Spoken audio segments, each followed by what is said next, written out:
Yeah, I So guess. yeah, Yeah, I was saying. I guess my issue was that in the Quran, like it's this lost book is referred to as the Injil, which could generate a lot of confusion, right? Especially given at the time of the Quran's revelation, then the main meaning that term would have had would have been for the Christian New Testament, right? Because Christianity was a established religion in the Near East at the time.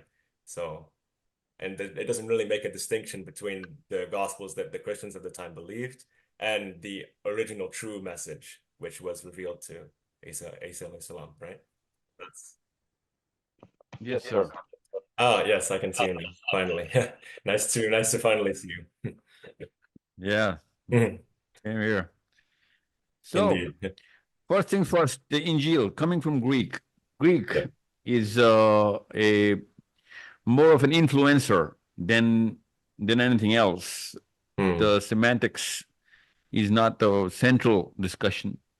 Yeah. The discussion is something else, which means that the original gospel, the original book, the Revelation, could have had a different name. And now we're calling it Injil because, we know the name through Arabic now. And ironically, in Hebrew, it's also called Injil. Hmm. Okay. So it could have been later on picked up, and now we're using it.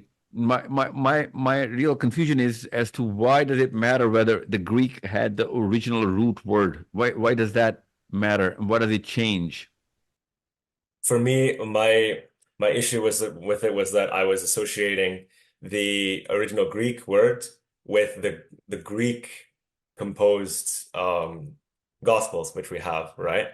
And so and that would Like have been what? Which gospel is Greek imposed? I mean like the okay I don't as you mentioned the Dead Sea Scrolls are not in Greek, but most of the Gospels of the New Testament were originally written in Koine Greek, right? Um, No, no, they're not. No, that's an assumption. The Greek and Greece and Christianity meets at the point of Septuagint, not before that. hmm. The Septuagint is the Old Testament. I'm speaking about the New Testament. But No, Septuagint has very few books of the Old Testament. The Septuagint is actually a manuscript of the Old and New Testament, except the book of Naviim. And the fact that the books of Naviim are there is the Jewish argument that how did they come, like book of Isaiah and Zechariah, how did they end up in the Septuagint? Because when the original Septuagint was written, it was supposed to carry only the five books of Torah, hmm, right? And yeah. the New Testament, because the Christians came together to write the Septuagint, not the Jews. They only borrowed the Jews. Okay.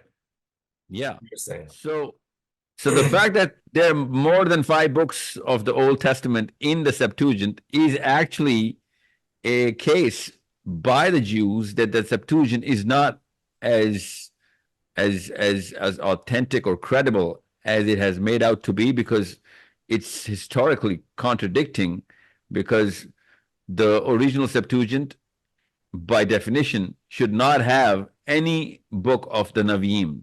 Yeah, of course. Interesting. Okay, I did not know that. I thought that the Septuagint was just the the translation of the first five books of the Hebrew Bible. So that was my mistake.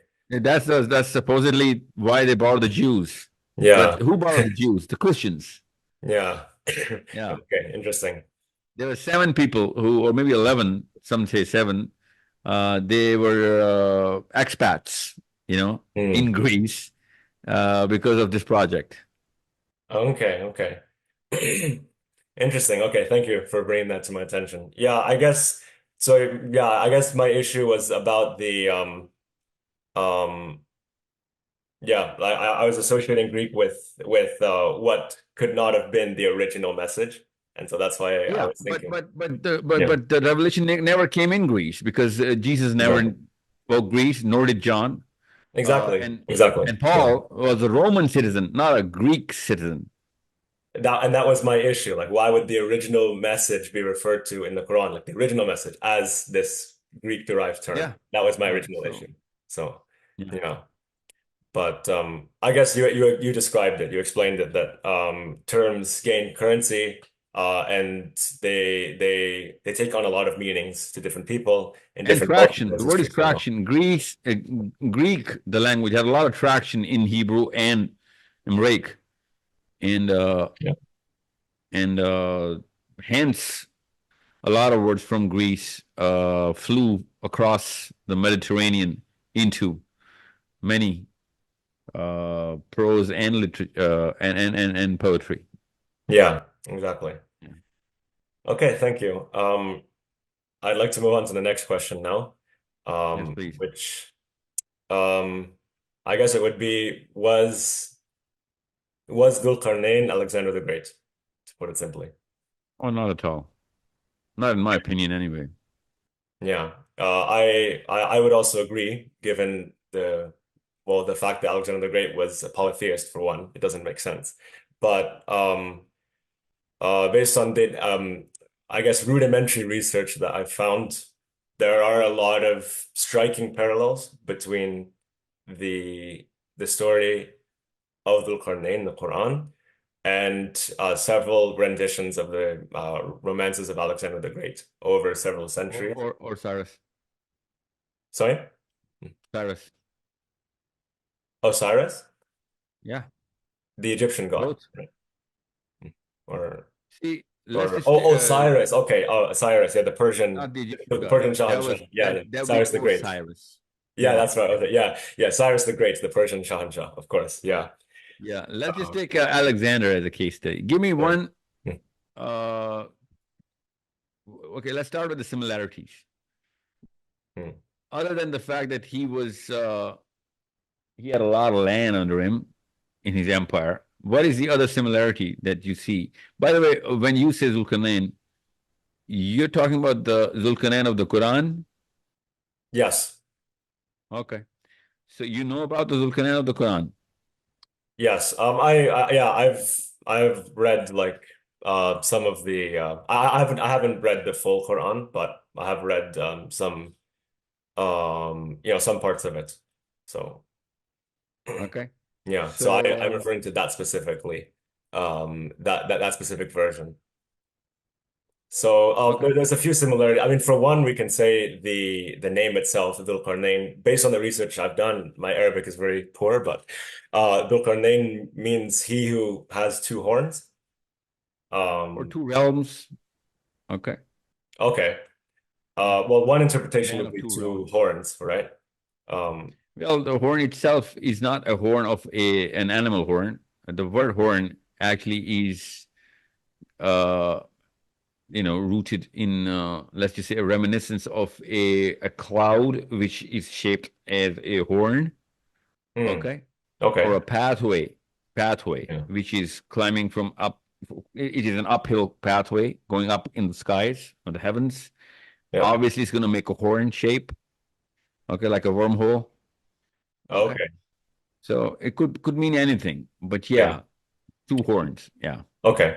Yeah, that's true that the meaning is vague, but the similarity is that in I believe it was the Syriac rendition of the Alexander Romance. I don't remember the exact rendition, but it says something along the lines of God has caused iron horns to grow on Alexander's head as a symbol of the conquest that he brought among the different realms of the world, something like that.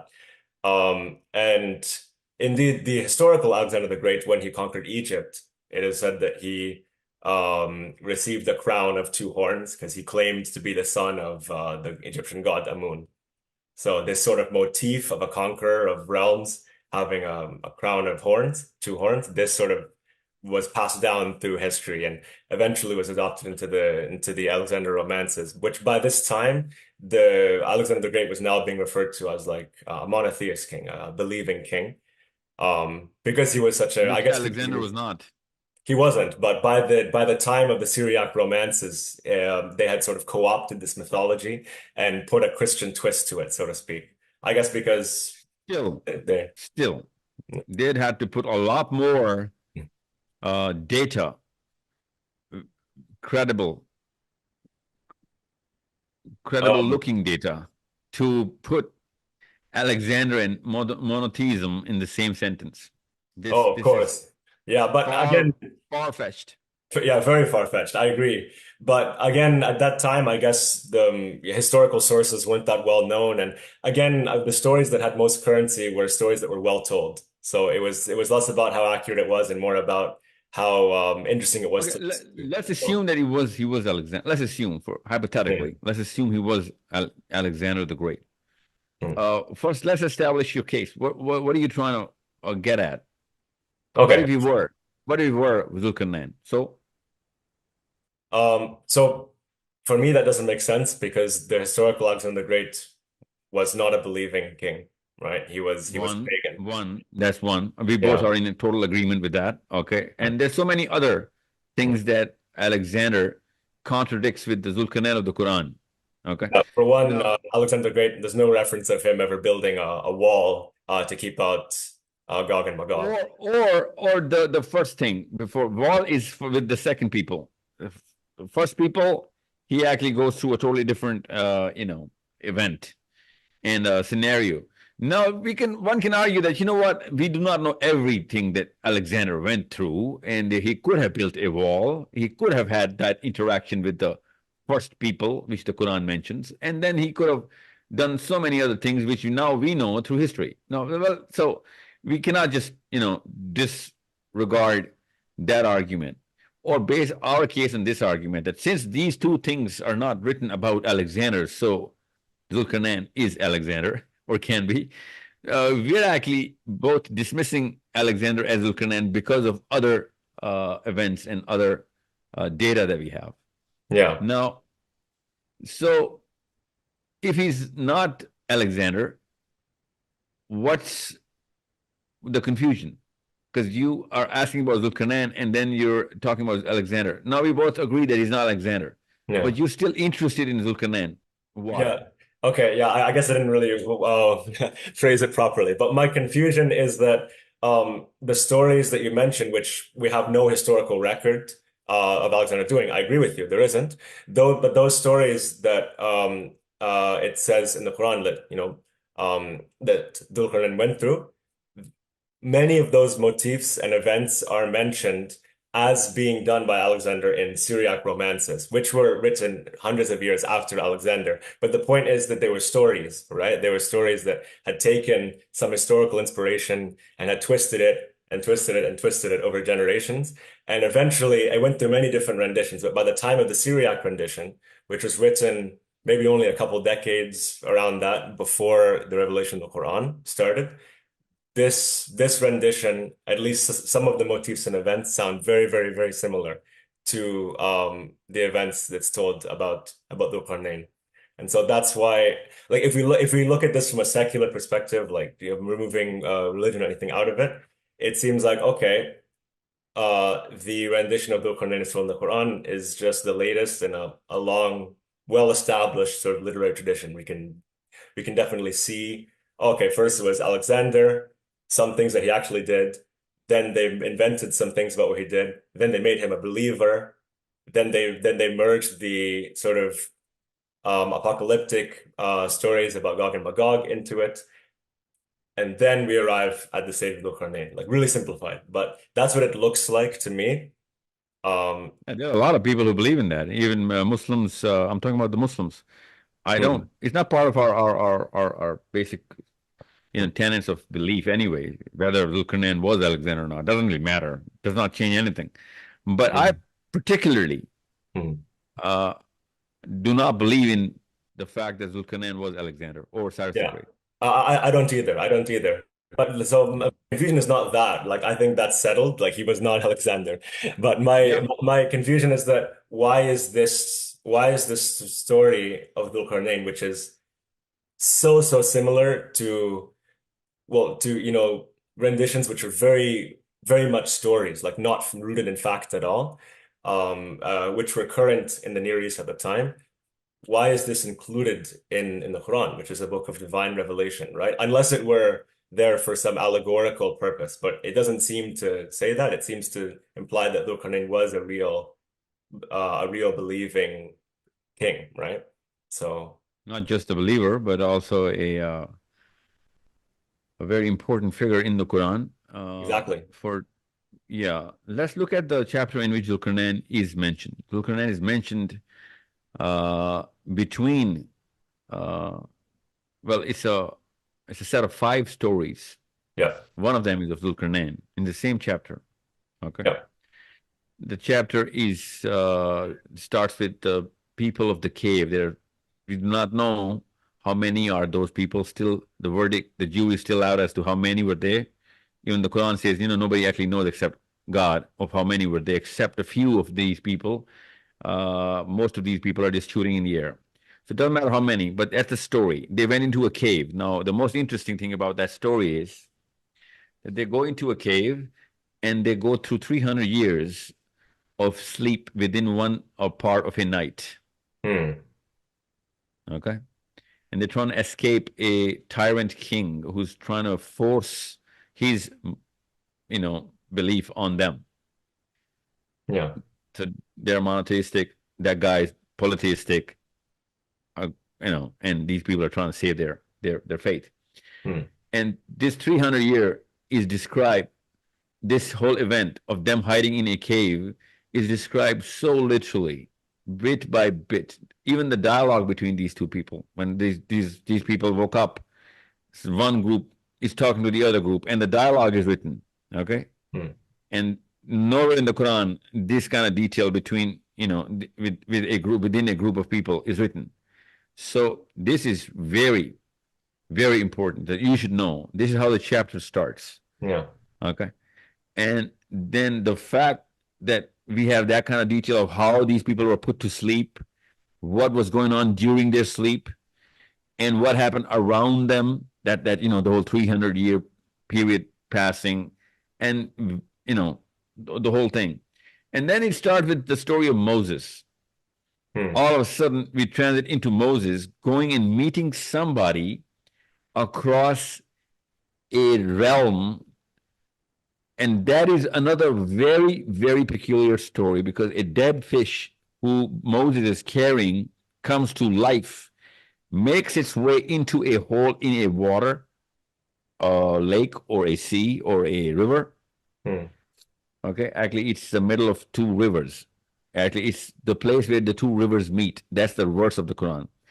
And they go through that tunnel which the fish had made, and they cross the realm, meet another guy who does larger than life things. Every single thing is written in detail.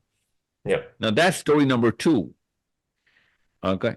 Now the story number three, and I'm not giving you details. That's a long, long story. I Okay. know. I know. Yeah. Yeah. And then comes Zulkarnain, another story with every single detail, which is so larger than life. And Yeah. then another story. And then the last chapter is about, the constructing your belief system around all of these stories. And, the whole closing comes in, which is the fifth part of the chapter. Yeah. Now, so you talking about Zulkarnain and isolating him out of these pack of stories would not do justice if you were trying to explain what Zulkarnain is and who he is and why are we talking about or Muslims or why the Quran talks about this one guy and whether Hmm. it was just a coincidence or did the Muslims or as somewhat one can argue and have been arguing that Muslims just took this story from Alexander and just put it in the Quran. Okay. Hmm. Now the fact that he's not Alexander because nothing like this actually happened to Alexander, Yeah. nor any of these sort of events are ever recorded in history. And Yeah. all of these events come in a certain chapter. Okay. And then you can get a lot more sense out of why Zulkarnain becomes the central figure amongst this sort of interdimensional travel, uh, larger than life concepts. And we have not just the Quran, but the Hadith talking about Zulkarnain and the companions of our Prophet ﷺ talking about Zulkarnain, giving us so much data that this man was not an ordinary man. He had extraordinary powers to go into the heavens, and he could easily access the clouds, and he could have easily had these sort of journeys, which are mentioned in the Quran, not in this planet. in some Yeah. other dimension, Hmm. because Moses does transcend through dimensions in the same chapter, Yeah. and the people of the cave do transcend the dimension, and 300 years, Hmm. pass by Yeah. through a cave. Yeah. So it's not far fetched to easily deduce that Zulkarnain's placement in this chapter is not because of Zulkarnain, it is because of what happens to Zulkarnain. Hmm. Because the same thing happens to Moses and his companion, which is Joshua, and the people of the cave. Same things happen. Hence the placement in the chapter. Yeah. So we don't look at Zulkarnain, and I don't look at Zulkarnain as a person of history. I look at Zulkarnain as a person of technology. Not Hmm. that kind of technology that the word we're used to, but the larger than life technology. And you know what? In the end of times, in the eschatology, the most important chapter that we are told as Muslims, that is the one chapter that's going to save us from the biggest turmoils of the end of times, in which the larger than life events will be happening. Both the New Testament and the Quran talks about those. Okay. The Yep. Old Testament talks about those, but Old Testament does not really go into that kind of detail, but New Testament really goes bit by bit, especially the Hmm. book of Revelation. Now, the book of Isaiah in the Old Testament does go in eschatology, and it talks about, and book of Daniel, uh, Isaiah 51, 52, 53. Okay. They all talk about the end of times. Don't get me wrong, but the kind of concepts and the kind of detailing that and the kind of sketch the New Testament makes and the Hadith makes, complemented by the Quran, we find out that larger than life events will be going on. In the book of Revelation, I'm quoting you that the time of Jesus' second coming will be exactly the time of Noah. Hmm. So larger than life events. Now, why am I telling you this? Is because as a Muslim, it is our literally uh, one of those most common knowledge of every Muslim, because it is the most authentic hadith. We're all told, instructed by our Prophet, that when that time comes, that one chapter in the Quran is going to save you. You know what that chapter is? The chapter of Zulkarnain. Hmm. And that chapter of Zulkarnain and the people of the cave and the story of Moses and another story of the gardens, two gardens, okay? Because that's the fourth story. That actually becomes a lot more interesting than just a person of history. Zulkarnain Hmm. becomes a technology, you know, Hmm. and it's not just that. The Jews actually asked, and they're not just the Jews. They asked our prophet, "Do you know about what Zulkarnain is and what happened to him?" Okay, and Jews have nothing to do with Alexander. You know that, right? Yeah. Yeah. Of He course. was, yeah. It was not. He was not a Jew. That's for No, damn of course. certain. Yeah. Of course. So if they're talking about who's Zulkarnain, and in reply, and they didn't ask about Zulkarnain. They talked about the people of the cave as well, and Yeah. very peculiar. They were particularly asking about what happened and give us details. And this chapter was revealed. Hmm. Now, you need to see all of this prism comes right. This puzzle comes right into play, and every piece comes together in a lot more interesting ways than you can fathom right now as a Christian or a non-believer of the Quran. Because if you go into the Quran and the Hadith, you'll be like, oh my God, if you had that sort of pieces of the puzzles, then what else is left? Because you got the whole picture right in front of you. Now, when you start talking about Zulkarnain, you'll be amazed as to how many Muslims are talking to me about Zulkarnain because I call him a man of technology. Hmm. Because most Muslims don't. Yeah. And every Muslim is also asking me as to what is in this chapter, why is this chapter so helpful in the end of times, before the second coming of Jesus. Uh, and unless you look at it from this angle, it doesn't really make any sense on the face of it as to what is this chapter going to do to us or for us. Okay. Yeah. Yeah. So I'm just giving you the whole holistic way of looking at as to how important Zulkarnain is. I get He's that. not just Alexander. He's far greater than the great Alexander. Oh, for sure, for sure. Yeah, I totally appreciate that as well. Um, Also, I just want to say one side thing. I'm not Christian. Uh, No, I'm just saying because yeah, Christian's yeah. going to see this, and Okay, yeah. if you allow us, I'm going to put this video for my preaching purposes because your questions are really good and they're Okay. really relevant to my audience so that they can also because whoever has these kind of questions better get answers. Okay, awesome. Yeah. Yeah, I just wanted to put that out there. Yeah, no, you're definitely right. I wasn't really looking at it in that sort of holistic way. So, I was sort of looking at texts and sort of history and trying to, Yeah, um, I know, me too. yeah, Because I grew up yeah. thinking he's Cyrus the Great and either him or the Alexander, because Muslims believe that as well.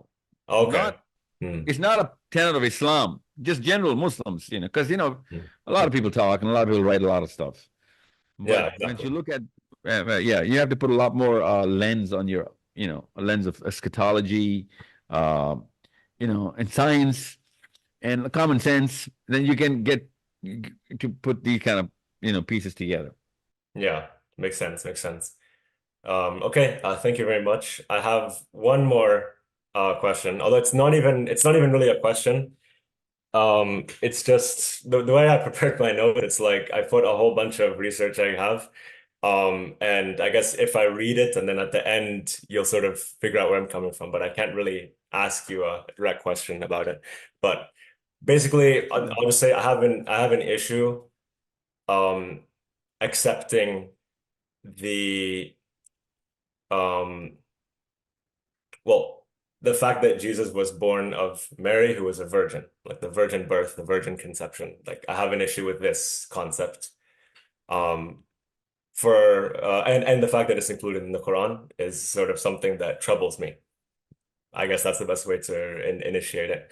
And this is also a sort of linguistically based question, but um, so I'll just read from my notes so you can get an idea of where I'm coming from. You have a problem with the virgin birth? Basically, yeah, I have trouble accepting this for the Why? following reasons. So, um, just bear with me. No, So it's all right. going. Sorry. No, no, go on. I'm intrigued. Awesome. Yeah, I'll start where my notes begin. So the original Greek word used in the Bible to refer to Mary is the word parthenos, whose primary meaning is a young woman or maiden woman. It has the secondary meaning of virgin. You can look at this in a Greek dictionary. It has both these meanings because in ancient Greek society, women had to remain chaste until marriage. So it makes sense that these terms would be interchangeable. Um, but this Greek term used in Matthew, this is a translation of a Hebrew term, alma, which only means Yeah. young woman, a young woman of marriageable age. It doesn't have the meaning of virgin. And how do we know this is a translation? Because the verse in Matthew, um, I don't remember the exact number, but the verse is, "Behold, the virgin shall be with child and shall bring forth a son." In English translation, obviously, they shall call his name Emmanuel, which is being interpreted God with us. This is almost word for translation of a verse in the Old Testament, from Isaiah. Therefore, the Lord himself will give you a sign. The young woman will conceive and give birth to a son and will call him Emmanuel. So we can see, like, obviously, the verse in Matthew is trying to reference this older verse. The older verse uses that term alma without the context of virgin. The Greek uh, Matthew verse, it uses this word that has both meanings, right? So it can be interpreted either way. Um, and so what makes sense to me is that people would have taken this term as being the second meaning, and from that, um, sort of created this idea of the Immaculate Conception, the virgin birth, as a way to further make Jesus divine in their eyes. Um, well, because at that time in Greek and Roman culture, in their mythology, this figure of a demigod, someone who was born of like a mortal woman, or even a virgin mortal woman and a god. This was very, very common. You can look at all kinds of heroes, demigods. throughout Greek mythology, Roman mythology, where this trope is common. Um, Even the Greek epic poet Homer, he claimed that he was the son of the god Apollo and a mortal woman as a way to sort of explain why he was so great at writing poems. So it's sort of like a thing that if you were semi-divine or sort of great in some way in that culture, then probably you were born of a virgin mortal woman and a god. It was part of the mythos of the time. So that's why for me it makes sense that Greek and Roman people or even Jews influenced by Greek culture at the time, they might have read this as being with the secondary meaning virgin, right? And that's how this was created. And I believe I don't know what scholars, but I believe there are some scholars who have sort of drawn upon this as being an origin for the virgin birth story. I mean like scholars of the Bible, right? So that makes sense to me. And the fact that this narrative is Well, included. would you be okay if you were married? Sorry? If you were to be married, if you find a text somewhere in some book, some literature that Mary was actually a married woman, would that change anything? Um, I don't think it really changes exactly my issue, like whether she's married or not. Like my issue is that I don't believe that this virgin birth was real, but rather that it was a sort of fabrication based on a Why? mistranslation. As I explained to you, a fabrication. No, no, hold on, hold on. You because you're playing on this word Emmanuel, right? No, I'm not playing on the word Emmanuel. I'm playing on the word. Let me see again. I'm playing on the word the Greek word parthenos, which was the term used in Matthew, which is translated in English as being virgin. This term has the meaning of young woman, second meaning virgin, and it's a translation of the Hebrew word from Isaiah, Alma, which only means young woman of marriageable age. It doesn't have the term the meaning of virgin. So what I'm saying essentially is that this translation into Greek added a secondary meaning to the word, which was not originally there. Can you And this access secondary the Bible meaning right now? caused Can a you Google it up? mistranslation. I want to Mm, know. You're talking about mm. chapter 1, verse 23, I'm assuming. Yeah. No, Okay. Yeah. Yeah. Yes, it is. I just looked it up now. 123 and Isaiah 7:14 is the verse that it references. 7:14. But yeah, but you're 7:14. That's Emmanuel you're playing with, not. But No, okay, no, Emmanuel, yeah, it's in both, but I'm not talking about Emmanuel. I'm talking about the word for virgin, virgin. like the word in Greek and the word in Hebrew, which is translated into English. So let me get this case. Yeah. So since this word is from the Old Testament book of Isaiah, right? Yep. And Matthew borrows it or smuggles it, okay? Smuggles it. How does that uh, how does that affect your perspective towards this? Since he's smuggling a word, that does not mean that she gave birth to Jesus or that she was not a virgin. So it's not so much smuggling a word as it is translating. The original Hebrew word in Isaiah just has the meaning of young woman. And Oh, that's the original word. But yeah, what when he you're thinking translates is it, Matthew did something, right? Matthew came up with something. He pulled a yeah, fast one here, right? yeah, he So no, well, no, he just rendered the verse, or whoever wrote Matthew rendered the verse in Greek and used the term also in Greek for young woman, but it has a secondary meaning of virgin, which was a context that was not implied in the verse in Isaiah. So, Right? hold on, let me get this straight. So, if Yeah, a virgin woman gives birth to a child today, would that really help you in believing Matthew? that would happen today. Um, I don't think so. No, Then because my why does that matter whether she was a virgin or not? Because a virgin woman can give birth. You know that, right? Scientifically speaking, how so? and it's called parthenogenesis. You know that, right? Parthenogenesis. I've never heard of this before. No, I'm not an expert in biology at all. So, but Yeah. Well, it's theoretically it's very possible, and okay. yeah, it's done because of two or three reasons theoretically, Hmm. and it has never happened, and it can happen though. Scientifically speaking, it can happen. Now, Hmm. but that's not your case. The case is whether Matthew use the wrong word for her or not. Well, if that's why I said if she were married, you wouldn't just convert into Christianity, right? If Yeah. I give you a book saying, hey, you know what, hey, I found out that Mary was married, okay, so that would not change your belief system one bit. But since Matthew is using the same word, which somebody, well, Isaiah in this case, translated Isaiah, because Isaiah is uh, from the book of Navim. Isaiah did not write Isaiah. You should know that, right? Yeah. So somebody wrote on behalf of Isaiah a word. Now Matthew is using the same word.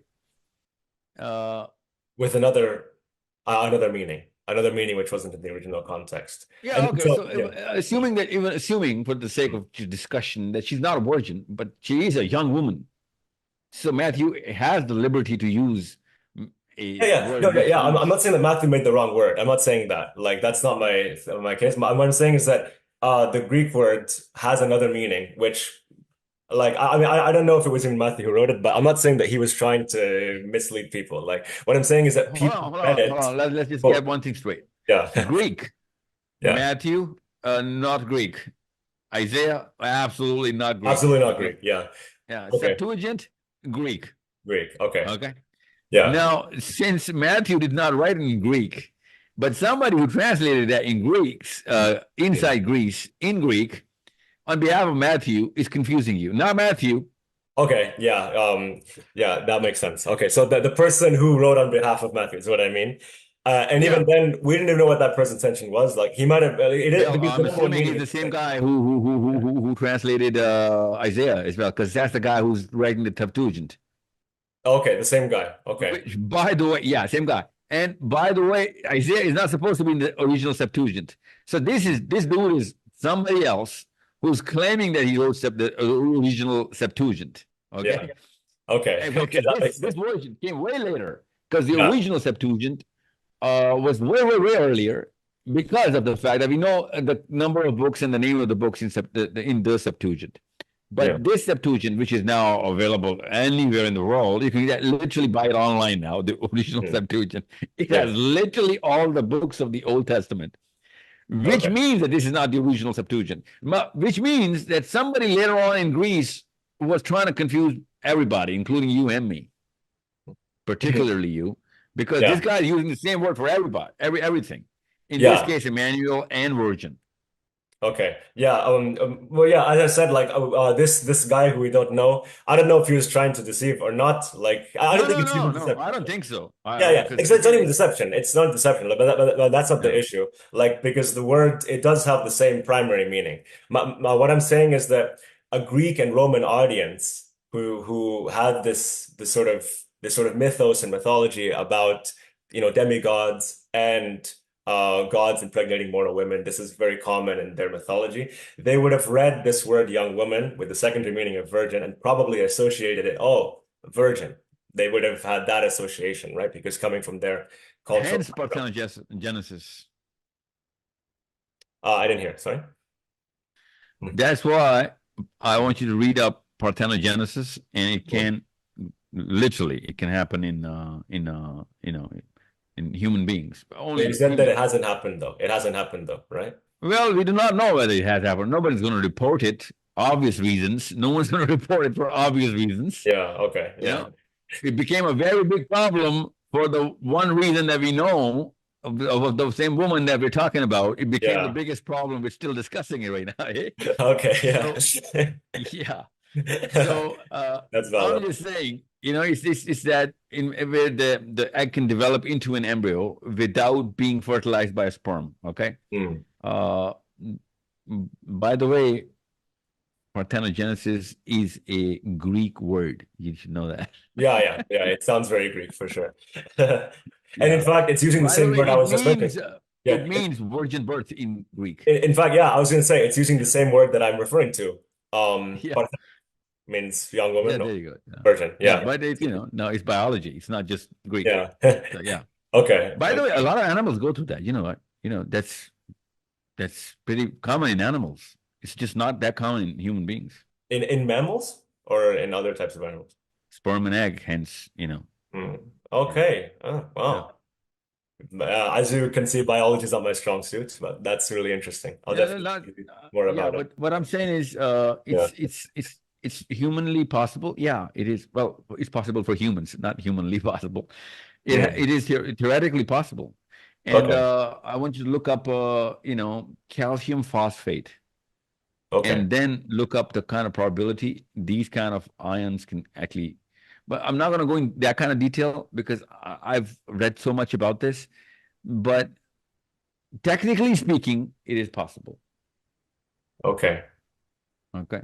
Now, there are other ways and other instances where a single human being without mating can reproduce, and that most probably could be a female, and that's not parthenogenesis. Okay. Hmm. But let's not talk about that right now.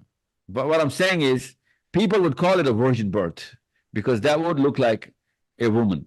But in this case, I'm assuming none of these things matter because the Quran talks about that this event happened supernaturally when Yeah. the angel came in and says, I have, news for you.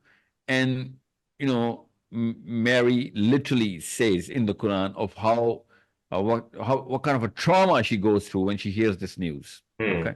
Yeah. So, and then the event happens when, he literally, uh, talks about when the word of God is going to enter, your womb is going to, you're going to give birth to a child. The word of God, not anything else. So that means the mechanism is very much there.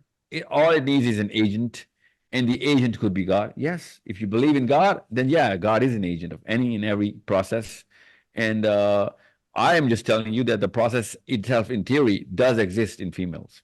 Okay. We just don't know how to trigger it. Hmm. Okay. Okay. That makes sense. Yeah. That Yeah. really, I guess that really Yeah. takes the floor But out of my whole question because my question was sort there you of go. from the get-go, it was Yeah, I assumed know. it was impossible. I know So where you. Yeah, yeah. I kind of sense where you're headed. So I just, yeah. mm, Thank you. yeah. I appreciate that. No, no, no. Um, Sure, sure. I'm enjoying this. Go on, because you're a thinker. There are not many thinkers, and I need thinkers in this planet. yeah. Go on. Yeah, I guess I'm a thinker, but I'm primarily a student of history and linguistics, if you haven't already realized. So that's where my sort of Yeah, well, expertise doesn't lies. matter what your triggers are, as long as you're, using your brain and expanding your horizon. Because everybody has his own ways of getting towards the truth because it Hmm. excites everybody. That's our innate disposition. Truth excites us, and we really we get attracted towards it. Hmm. You're coming through history. People go through science. People go through psychology. People go through, different thinkers produce Hmm. their own thoughts and walk their own, make their own paths towards the truth. Sometimes not even knowing what they're looking for, and they strike gold. Yeah. Yeah. So yeah, those are my three questions. I'd like to just sum up basically what you've said, what I've understood from what you've said, so that you can correct me, to make sure Yeah. that I've understood it properly. Um, so for the last question, the basically the sort of issue of the vocabulary, the mistranslation that I was talking about, um, in the Of end, the it's kind of irrelevant because Injil. no, The I word was thinking about Injil. the last one, the virgin birth. Like Oh that's yeah. Okay.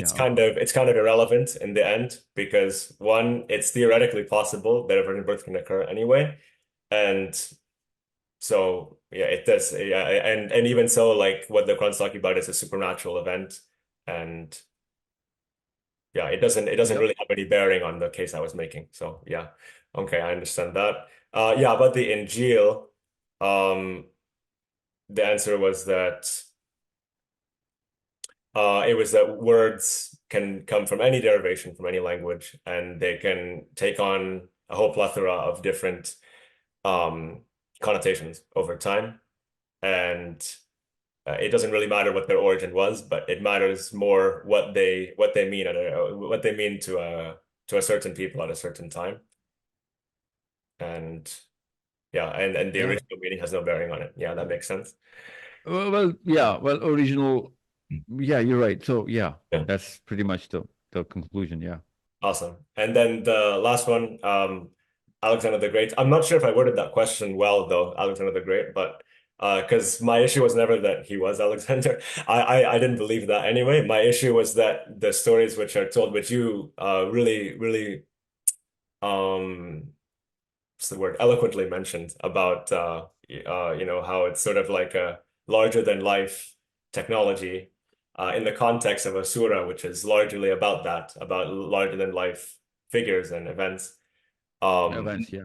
yeah, Yeah. my issue was that several of the events ascribed to Zulkarnain in said surah were already written in previous texts, but ascribed to Alexander, and texts that were clearly meant to be stories, not I I'm fact. gonna try and send you a link to Mm. a series of videos I just did about Zulkarnain in English. Don't worry. Okay. It's about the whole chapter, but you can find the verses of Zulkarnain in detail, and then you can see what kind of detail, because God Almighty uses a totally different paintbrush for this chapter, Hmm. and you'll be amazed. It's so astonishingly, it's just delicious when Hmm. you read this chapter, and you can see because if you're using this lens to look at all of this, then you're gonna go through a lot more detail about Zulkarnain from the Quran. And Hmm. since you're not a Muslim, you're gonna actually get a totally different and neutral perspective uh, towards looking in the Quran and Yeah. finding out what kind of detail Zulkarnain has in the Quran, and where and why is he placed between these certain events. Hmm. That's something which I want you to look into as an mental archaeologist. You know Hmm. what I'm saying? Yeah, exactly. Right? I know. I Yeah. definitely like to look at that video for sure. That sounds really interesting. It's actually a series of 15 videos, about 15 hours, 16 hours of, but you can spot which part of Zulkarnain when it's about to start. You'll Okay. see. Okay. It's a Okay. 1 hour video and 15 hours, 15 clips. I'll send you the Zulkarnain part, and then you can go to the playlist. It's all on YouTube anyway. So, Okay. okay. Okay. Awesome. Thanks so much. I do have some just some notes. I'm like obviously you're a busy man, but if you would have the time at some point, like because I'm generally not good at wording my questions so well, so I do have some notes specifically about the Dhul question that if you have time you can take a look at it. Would that be No, you okay? can, I'm going to give you my number. You can Okay. call me, leave me voice notes. You can Awesome. anytime. Okay. And don't worry about it. I need you to uh, go through this uh, quality of literature, which I call the Quran, so Yep. that you can benchmark different pieces of literature wherever you're gonna and whatever you're gonna bump into, divine, claiming to be divine or not, so that you can see how and what kind of angle. And I wish you'd know how to read and understand Arabic, so that you could know the actual quality of this literature. Yeah. But even the translation is going to give you the angle and literally the details, not that quality, obviously, because one word, just like unlike Greek, Arabic has many, many meanings of one Mhm. word. And the more you have that kind of vocabulary, you'll be amazed as to what kind of combinations you can make Yeah. between, a single verse. And all of these permutations make so much sense, and Mhm. all of them, and and that just becomes a big interesting labyrinth of what kind of meanings you can get in given the context, and take it out of the context and treat it as in isolated words, and then keep changing your permutations of different meanings of the same words. It's so Yeah. beautiful, and I've Yeah. done that so many times, and it's one of those puzzles that I keep solving for my own self. And that's what I want you to do. Just, go through the Peshat, which means the simplest and the straight meaning, and then go through different meanings of the same words and try and use different combos and see whether it could mean something else. Mhm. And it becomes so much interesting. Mhm. Okay. I am So, well, I am sort of starting to learn Arabic, but I highly doubt I'll be able to reach a level where I can appreciate the Quran to that level. But don't sell yourself short. Don't sell yourself short. You have no idea how easy it is once you really put your mind to it. And if you have a purpose, oh my God, you don't need to learn all of Arabic. You need to learn the Arabic which is mentioned in this chapter, and then build up on it. Hmm. And I don't want you to force yourself into Arabic first, and then you're gonna just go through the translation. You're Yeah, gonna get, you know, the interest mhm, generated because of this. Your yeah, second or third step could be going into the linguistics of it. Okay. yeah. Okay, makes Yeah. sense. Makes sense. Well, thank you very much for your time and for your thought in answering my questions. I really appreciate it. Thank No, you. you kidding me? Thank you so much for your time, man. I'll look forward for your next contact, and don't be shy. Don't look at the clock before messaging me. Okay, I'm awake literally 20 hours a day. Okay, Wow. so yeah, so don't. If I'm busy or if you're in a session or training or a meeting, I'll just you know call you back or reply a few hours later. But don't hesitate to call me. Thank you. I appreciate it. I appreciate it. We'll be in Yeah, touch. yeah, I'll wait, man. Looking forward. Take care. You too. Take care. Bye. Yeah. Bye. Goodbye.